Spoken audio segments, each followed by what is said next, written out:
بسم اللہ الرحمن الرحیم۔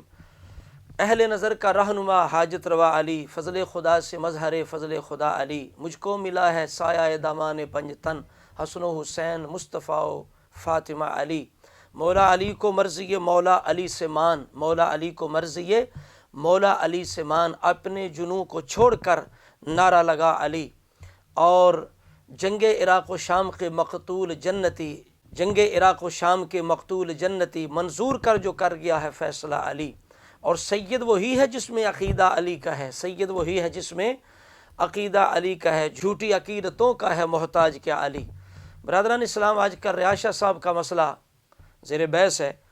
اس بارے میں فریقین کی خدمت میں گزارشات کرنا چاہتا ہوں۔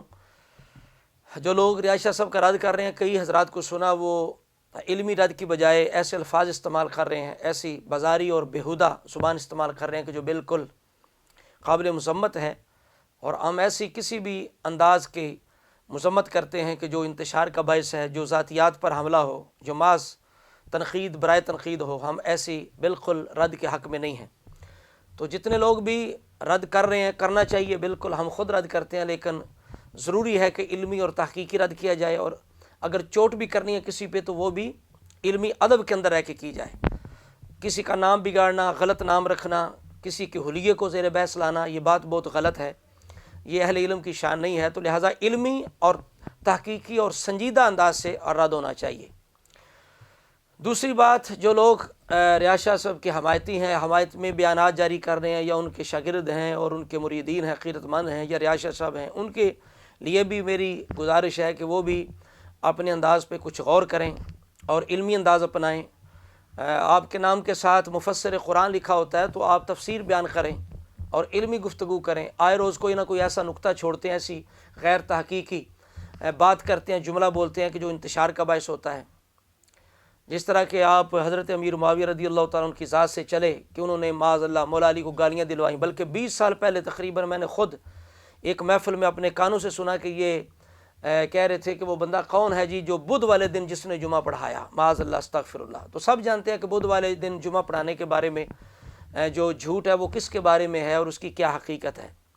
پھر جناب اسی طرح انہوں نے حضرت سیدہ زہرا رضی اللہ تعالیٰ عنہا اور ابو بکر صدیق رضی اللہ تعالیٰ عنہ کا ذکر کرتے ہوئے جو مثال دی، وہ کیا دی؟ لیلا اور مجنوں کی مثال دی، خود سنیں۔ کہانی ایک شاعر گزرت ہے، وہ امر کیس کے بارے میں لکھتا ہے کہ اس کے گاؤں کا موچی لیلا کو دیکھنے چلا گیا اور مجنوں کو مڑ کے کہنے لگا کہ وہ تو کالی بھی ہے، وہ موٹی بھی ہے، وہ بدنما بھی ہے، تو کس سے عشق کر بیٹھا ہے؟ تو جناب اس کے گاؤں کے شاعر نے کہا کہ لیلا کا قصور نہیں، تیری آنکھ کا قصور ہے، یہ تو مجنوں سے پوچھ، زہرا کا مقام تو ابو بکر صدیق سے پوچھا۔ تو آپ بتائیں کہ یہاں لیلا مجنوں کی مثال بنتی ہے، کیا یہ علمی انداز ہے، تحقیقی اور ادبی انداز ہے؟ اسی طرح کر کے شاہ کے ترجمہ کرتے ہوئے، معنی کرتے ہوئے جو انہوں نے کہا کہ شاہ وہ نہیں ہوتا کہ جو گردن جھکا کے سارا کچھ دے دے، شاہ وہ ہوتا ہے جو کٹا دے۔ تو یہ کیا یہ انداز صحیح ہے؟ اسی طرح انہوں نے حضرت ادریس علیہ السلام کے مزار کے بارے میں جو بات کی، وہ دیکھنے کتنا انتشار کا باعث بنی۔ انہوں نے کہا کہ علی علی جب ہم کرتے ہیں تو یہ مخالفوں کا ذکر شروع کر دیتے ہیں، پاؤں کی جوتی اور سر کا تاج برابر نہیں ہوتا۔ تو کتنی یہ گھٹیا قسم کی مثال ہے۔ ظاہر ہے یہاں صحابہ اکرام کا ذکر ہو رہا ہے تو اس انداز سے ذکر کرنا یہ سراسر گستاخی و بے ادبی ہے۔ کچھ نہ کچھ یعنی آئے روز کوئی ایسی بات ضرور کرتے ہیں شاہ صاحب کی جو بالکل غیر تحقیقی ہوتی ہے اور ادب اور علم اور تحقیق کے یکسر خلاف ہوتی ہے۔ تو اس لیے شاہ صاحب کو چاہیے کہ وہ سب سے پہلے تو اپنے عقیدے پر غور و فکر کریں، اس کے بعد اپنے انداز پہ غور و فکر کریں۔ تو سادات کی تعظیم کے حوالے سے بھی بات چل رہی ہے، تو سادات کی تعظیم جو ہے اللہ حضرت رحمۃ اللہ علیہ نے جو فرمایا ہے بالکل وہ صحیح ہے کہ جب تک کفر کی حد تک نہ معاذ اللہ کسی سید کی بد عقیدگی پہنچے، گمراہی پہنچے تو اس کا ادب کرو۔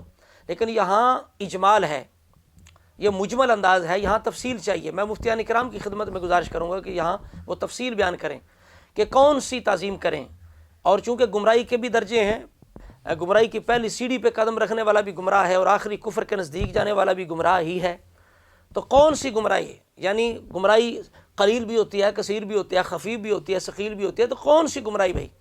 گمراہی کے کئی صورتیں ہیں۔ پھر تعظیم کیسی ہوگی؟ یعنی جو سید جس کا مشن ہو معاذ اللہ، جس کا مشغلہ ہو آئے روز اہل سنت پہ ہٹ کرنا، چوٹ کرنا، صحابہ کرام پر طعن و تنقید کرنا، تو ایسے سید کی کیا تعظیم ہوگی؟ کیسی تعظیم ہوگی؟ کیا اس کے آنچو میں جائیں گے، اس کو پیر بنایا جائے گا، استاد بنایا جائے گا، اس کا بیان سنا جائے گا؟ کیا تعظیم ہوگی؟ یہ تفصیل چاہیے اس چیز کی۔ اور گمراہی کیسی؟ اور پھر قرآن و سنت کے اندر جو نصوص ہیں، احکامات ہیں گمراہوں کے بارے میں، بد عقیدہ لوگوں کے بارے میں، کیا سادات اس سے مستثنیٰ ہوں گے؟ اگر ہوں گے تو کتنی صورت میں؟ یہ ساری تفصیل علماء اس پر غور و فکر کریں۔ یعنی جن حدیث مبارکہ میں رسول اللہ نے فرمایا کہ جو میرے صحابہ پہ طعن کرے، میری آل پہ طعن کرے، اس پہ لعنت ہے، یا جو طعن کرے ہو کہ تمہارے شر پہ اللہ کی لعنت ہے، تو کیا سادات اس سے مستثنیٰ ہوں گے؟ تو یہ ساری چیزیں جو ہیں یہ تفصیل طلب ہیں، علماء کرام اس میں غور و فکر کریں۔ اور پھر یہاں میں اس حوالے سے کہ جیسے بالکل امت کی ذمہ داری ہے کہ وہ سادات کا احترام کریں، تو سادات کی کیا ذمہ داری ہے؟ ان کی کوئی ذمہ داری نہیں۔ اگر امت پر سادات کا ادب و احترام ہے تو کیا سادات پر صحابہ کرام کا کوئی ادب و احترام نہیں ہے؟ یعنی آج کا سید یہ سمجھے کہ میں صحابہ پہ طعن کروں تو پھر ہی سید بنتا ہوں، ابو بکر صدیق کی خلافت بلا فصل کا انکار کروں پھر ہی سید بنتا ہوں، ٹھیک ہے؟ اسی طرح ابو بکر اور حضرت عمر رضی اللہ تعالیٰ عنہما کی افضلیت کا انکار کروں پھر ہی سید میں صحیح معنوں میں بنوں گا، یا حضرت امیر معاویہ سے بغض رکھوں پھر جا کے میری محبت اہل بیت یا محبت علی پوری ہوگی، تو کیا ایسا سید جو ہے وہ اپنی ذمہ داری پوری کر رہا ہے؟ وہ سیادت کا خیال کر رہا ہے، سید ہونے کے تقاضے پورے کر رہا ہے؟ اس کی کیا ذمہ داری ہے؟ اس کو بھی سمجھنا چاہیے نا۔ تو یہ چیز جو ہے قابل غور ہے۔ پھر اگر خون علی ہے تو عقیدہ علی کس نے اپنانا ہے؟ سید وہی ہے جس میں عقیدہ علی کا ہے، جھوٹی عقیدتوں کا ہے محتاج کیا علی، اور مولا علی کو مرضی مولا علی سے مان، اپنے جنوں کو چھوڑ کر نعرہ لگا علی۔ اس لیے جس قدر ابو بکر عمر کی افضلیت جس شان سے مولا علی سے ثابت ہے، تواتر کے ساتھ، کسی سے ثابت نہیں، تو آج کل کے جو سادات ہیں اللہ ماشاء اللہ تعالیٰ وہ اس کے منکر ہیں، تو اب کیا یہ مولا علی کی اولاد ہونے کا حق ادا ہو رہا ہے؟ کیا تقاضا سید ہونے کا، خون علی ہونے کا، کہ بھئی علی کا عقیدہ اپنایا جائے؟ سید وہی ہے جس میں عقیدہ علی کا ہے۔ اور دوسری طرف حضرت امیر معاویہ رضی اللہ تعالیٰ پہ طعن کرنا دن رات سمجھتے ہیں جناب یہ بہت سید ہونے کا بڑا ہم حق ادا کر رہے ہیں۔ حسن حسین رضی اللہ تعالیٰ عنہما نے ان سے صلح کی ہے، اور صلح کے بعد کی جتنی باتیں بنائی جاتی ہیں وہ سب اکثر جھوٹی ہیں، کچھ جو ہے وہ قابل تعویل ہیں۔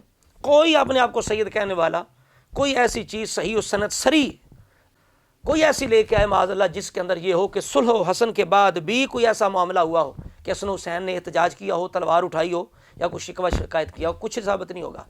بھائی ایک طرف قطعی چیزیں ہیں، یقینی چیزیں ہیں، محکم چیزیں ہیں، دوسری طرف ظنی چیزیں ہیں یا کمزور چیزیں ہیں، شاذ چیزیں ہیں، موضوع چیزیں ہیں، تو ہم کس پہ عمل کریں گے؟ کس پر یقین کریں گے؟ صلح و حسن جو ہے یہ قطعی چیز ہے، اس کا کوئی مائی کلال انکار نہیں کر سکتا، لیکن اس کے بعد جو شرطیں بنائی جاتی ہیں، اتنی شرطیں تھیں جی پوری نہ ہوئیں، جی یہ ہو گیا، حضرت امام حسن جب وصال فرمایا تو حضرت معاویہ خوش ہوئے، یہ ساری باتیں ایسی ہیں، اکثر جھوٹی ہیں، بے بنیاد ہیں، قابل طویل ہیں۔ خبر واحد صحیح بھی، رافضیوں کے ہاں بھی ہمارے ہاں بھی یہ اصول ہے، خبر واحد صحیح بھی ظن کا فائدہ دیتی ہے، یقین کا فائدہ نہیں دیتا۔ تو ظنی چیز کو لے کر ہم کس قدر یقین کریں؟ کس طرح ہم کسی پر طعن و تنقید کر سکتے ہیں جن سے حسن حسین نے صلح کی ہو؟ ٹھیک ہے، اسی وجہ سے تو داتا حضور رحمۃ اللہ علیہ خود سید ہیں، وہ کہتے ہیں کہ جب تک حق رہا حضرت امام حسین نے تلوار نہیں اٹھائی، حق نہیں رہا پھر تلوار اٹھائی، تو یہ تو داتا صاحب سید کا فیصلہ ہے، صوفی کا فیصلہ ہے۔ سادات کی کیا ذمہ داری ہے کہ سید وہی ہے جس میں عقیدہ علی کا ہے، جھوٹی عقیدتوں کا ہے محتاج کے علی، لہٰذا سید ہونے کا حق وہ ادا کر رہا ہے کہ جو افضلیت شیخین کریمین کو مانتا ہے، اور سید ہونے کا حق وہ ادا کر رہا ہے جو حضرت معاویہ رضی اللہ تعالیٰ کو مخلص صحابی مانتا ہے، طعن و تنقید نہیں کرتا۔ سمجھ آ رہی بات کی؟ اس لیے خون علی کو چاہیے کہ خون علی ہونے کا تقاضا ادا کریں، سادات کو چاہیے سید ہونے کے تقاضے جو ہیں وہ پورے کریں، دین کے مددگار بنیں، دین کے معاونین بنیں، دین کو نقصان دینے والے نہ بنیں۔ یہ چاہتے ہیں کہ امت ہمیں آنکھوں پہ اٹھائے اور سر پہ بٹھائے، تو آپ بھی تو صحابہ کرام کو آنکھوں پہ بٹھاؤ نا، سر پہ بٹھاؤ نا، ان کا ادب و احترام کرو نا۔